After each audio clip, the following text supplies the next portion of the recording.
Présidente. Alors ma question s'adresse à Monsieur Bruno Retailleau, ministre de l'Intérieur. Monsieur le ministre, la chasse aux sorcières et les appels au meurtre vont-ils durer encore longtemps en toute impunité? Depuis des mois, un discours populiste gangrène notre pays. Il fait passer les personnes qui travaillent dans le secteur de l'environnement pour les responsables de tous les maux. La crise agricole serait leur seule et unique faute. Le but de la manœuvre? Masquer l'inaction environnementale et surtout que rien ne change. Comment?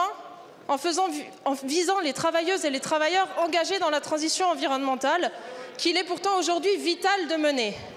Une stratégie vue et revue du bouc émissaire, approuvée par le gouvernement bien sûr, avec un Premier ministre qui considère que le monde agricole est humilié par les agents de l'OFB, ou encore des inspectrices et des inspecteurs de l'environnement que M. Wauquiez a jetés en pâture pour des manœuvres bassement électoralistes dans un courrier malsain au possible. La conséquence? Un sentiment d'impunité totale. En Loire-Atlantique, l'ancien président de la Chambre d'agriculture et de la FDSEA 44 s'en est violemment pris à une technicienne qui a inventorié des zones humides. Les personnes comme toi mériteraient d'être égorgées.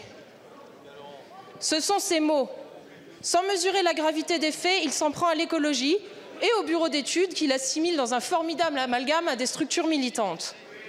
Toujours dans le même département, une technicienne d'un syndicat de bassin versant s'est elle aussi fait menacer explicitement alors qu'elle était en charge de l'entretien d'un cours d'eau.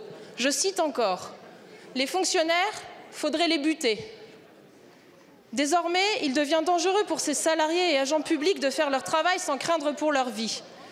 Monsieur le ministre, pour faire cesser ces violences, pour que disparaisse le sentiment d'impunité, condamnez-vous ces actes.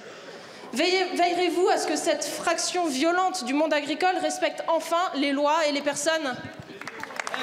Merci beaucoup, Madame la députée. La parole est à Madame Annie Genevard, ministre en charge de l'Agriculture.